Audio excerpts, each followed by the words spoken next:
Hi friends, എല്ലാവർക്കും ഇന്നത്തെ വീഡിയോയിലേക്ക് സ്വാഗതം. ഇന്ന് നമ്മളൊരു നല്ലൊരു ഹെൽത്തി ആയിട്ടുള്ളൊരു റെസിപ്പിയാണ് തയ്യാറാക്കുന്നത്. രക്തത്തിൽ പഞ്ചസാരയുടെ അളവും അതുപോലെ കൊളസ്ട്രോളും ഒക്കെ നിയന്ത്രിച്ച് നിർത്താനായിട്ട് സഹായിക്കുന്ന അമരപ്പയർ തോരനാണ് നമ്മൾ ഉണ്ടാക്കുന്നത്. ശരീരഭാരം കുറയ്ക്കാൻ ആഗ്രഹിക്കുന്നവർക്കും നല്ലൊരു ഫുഡാണിത്. അപ്പോൾ അവർക്കിത് കഴിക്കുകയാണെങ്കിൽ വിശപ്പൊക്കെ വളരെ കുറഞ്ഞ് നന്നായിട്ട് വയറ് നിറഞ്ഞൊരു ഫീലൊക്കെ കിട്ടും. അമരപ്പയർ ഞാനിവിടെ അരിഞ്ഞ് വെച്ചിട്ടുണ്ട്.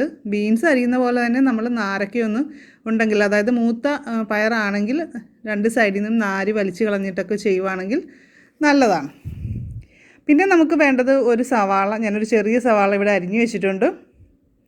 അതുപോലെ തന്നെ 5 അല്ലി വെളുത്തുള്ളി അതും അരിഞ്ഞ് വെച്ചിട്ടുണ്ട്. പിന്നെ നമുക്ക് തേങ്ങയും അതുപോലെ പച്ചമുളകും, എരിവിന് ആവശ്യത്തിനുള്ള പച്ചമുളകും കൂടി ഒന്ന് ചതച്ചിവിടെ വെച്ചിട്ടുണ്ട്. ഒരുപാട് അരഞ്ഞു പോകണ്ട, ചതച്ച പരുവത്തിന് കേട്ടോ. പിന്നെ നമുക്ക് ഒരല്പം ഉപ്പും കൂടി ഇതിൻ്റെ അകത്ത് ചേർത്തിട്ടുണ്ട്. ഇനി വേണ്ടത് നമുക്ക് കറിവേപ്പില, ഉപ്പ്, കടുക് എന്നിവയാണ്. അപ്പോൾ ഇത്രയൊക്കെയാണ് നമുക്ക് വേണ്ടത്. നമ്മൾ അമരപ്പയർ കറി വെച്ച് കഴിച്ചു കഴിഞ്ഞാൽ നമ്മുടെ ശരീരത്തിലെ ഹോർമോണൊക്കെ നല്ല രീതിയിൽ പ്രവർത്തിക്കും. അതായത് സ്ട്രെസ്സൊക്കെ അകറ്റാനായിട്ടും സന്തോഷം ലഭ്യമാകാനും ഒക്കെ സഹായിക്കുന്നൊരു കാര്യമാണ് അമരപ്പയർ കഴിച്ചാൽ. ഞാനിവിടെ ഒരു പാൻ അടപ്പത്ത് വെച്ചിട്ടുണ്ട്. അതിലേക്ക് നമുക്ക് ആവശ്യത്തിന് എണ്ണ ഒഴിച്ച് കൊടുക്കാം. അതുപോലെ തന്നെ കുറച്ച് കടുക് ഇട്ടൊന്ന് പൊട്ടിച്ചെടുക്കുകയാണ് വേണ്ടത്. കടുക് ഇപ്പോൾ പൊട്ടുന്നുണ്ട്. അപ്പോൾ ഇനി നമുക്ക് വെളുത്തുള്ളി അരിഞ്ഞത് ഇതിലേക്ക് ചേർത്തൊന്ന് വഴറ്റിയെടുക്കാം, അതിൻ്റെ പച്ചമുളകൊന്ന് മാറാൻ. ഇനി നമുക്ക് സവാള അരിഞ്ഞത് ചേർത്ത് വഴറ്റാം. നല്ല ഫ്രഷ് ആയിട്ടുള്ള ഒരു തണ്ട് കറിവേപ്പില കൂടി നമുക്കിതിലേക്ക് ചേർത്ത് കൊടുക്കാം. ഇനി ആവശ്യത്തിന് ഉപ്പ് കൂടി ചേർക്കുക. ഉപ്പൊക്കെ എപ്പോഴും കുറച്ച് ചേർക്കുക. നമ്മൾ അരപ്പിൽ ചേർക്കുന്നുണ്ടെങ്കിൽ അതനുസരിച്ച് വേണം ചേർക്കാനായിട്ട്. ആ കാര്യമൊന്ന് ശ്രദ്ധിക്കുക. ഇതിലേക്ക് നമുക്കൊരു 1/4 ടീസ്പൂൺ മഞ്ഞൾപ്പൊടി കൂടി ചേർക്കാം. അപ്പോൾ അതൊന്നിട്ട് നന്നായിട്ടൊന്ന് മൂത്ത് വരണം. ആ മഞ്ഞളൊക്കെ ഒന്ന് മൂത്ത് വരണം. ഇപ്പോൾ ഇത് മൂത്തിട്ടുണ്ട്. നമുക്ക് ഇനി അരപ്പ് തയ്യാറാക്കിയത് ചേർത്ത് കൊടുക്കാം. ഇത് നന്നായിട്ട് ഇളക്കി കൊടുക്കുക.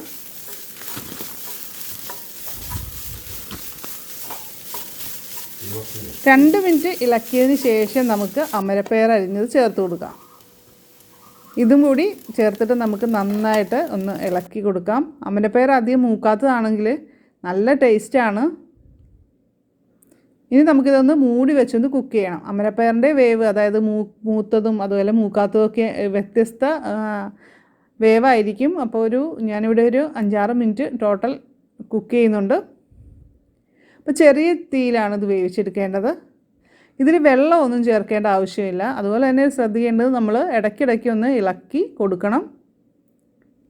എന്നാൽ മാത്രമേ എല്ലാ സൈഡും ഒരേപോലെ വെന്ത് കിട്ടുള്ളൂ. ഇത് നല്ലൊരു മുട്ട ഫ്രൈഡ് അല്ലെങ്കിൽ മുട്ടത്തോരൻ്റെയൊക്കെ ഒരു ടേസ്റ്റുള്ള തോരനാണ്.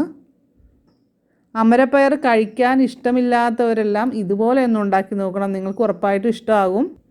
നമ്മൾ ചോറ് കുറച്ച് കഴിച്ചിട്ട് അതുപോലെ തന്നെ ഇതുപോലുള്ള തോരനൊക്കെ കൂടുതൽ എടുക്കണം. അങ്ങനെ കഴിക്കുന്നത് വണ്ണം കുറയ്ക്കാനായിട്ട് സഹായിക്കുന്നൊരു കാര്യമാണ്. അപ്പോൾ നമ്മുടെ അമരപ്പയർ തോരൻ റെഡി ആയിട്ടുണ്ട്. ഇത് നമ്മുടെ അസ്ഥിയുടെയും പല്ലിൻ്റെയും ഒക്കെ ആരോഗ്യത്തിനും പരിചരണത്തിനും ഒക്കെ നല്ലതാണ്. കാരണം ഇതിൽ കാൽസ്യം അടങ്ങിയിട്ടുണ്ട്. അപ്പോൾ ഒരു 40 വയസ്സിന് ശേഷമുള്ള സ്ത്രീകൾ തീർച്ചയായിട്ടും അമരപ്പയർ തോരൻ കഴിക്കുക. അതുപോലെ തന്നെ പ്രായമുള്ള ആൾക്കാർ, കോൺസ്റ്റിപ്പേഷൻ ഉള്ളവർ ഒക്കെ ഫൈബർ അടങ്ങിയ അമര കഴിക്കുന്നത് ദഹനം നന്നായിട്ട് നടക്കാനും മറ്റും സഹായിക്കുന്നതാണ്. ആൻറ്റി ഓക്സിഡൻറ്റ് ധാരാളമുള്ള അമരത്തോരൻ നമ്മുടെ ശരീരത്തിന് ആവശ്യമുള്ള ഓക്സിജൻ ലഭ്യമാക്കി കൂടി ചെയ്യുന്നുണ്ട്. അപ്പോൾ ഈ വീഡിയോ നിങ്ങളുടെ റിലേറ്റീവ്സിനും അതുപോലെ ഫ്രണ്ട്സിനുമൊക്കെ പരമാവധി ഷെയർ ചെയ്ത് കൊടുക്കുക. അവരും ഇതുപോലുള്ള നല്ല ഹെൽത്തി ആയിട്ടുള്ള ഫുഡൊക്കെ കഴിച്ച് ആരോഗ്യമുള്ളവരായിട്ടിരിക്കട്ടെ. അതുതന്നെയല്ലേ നമ്മുടെ ഈ സന്തോഷം.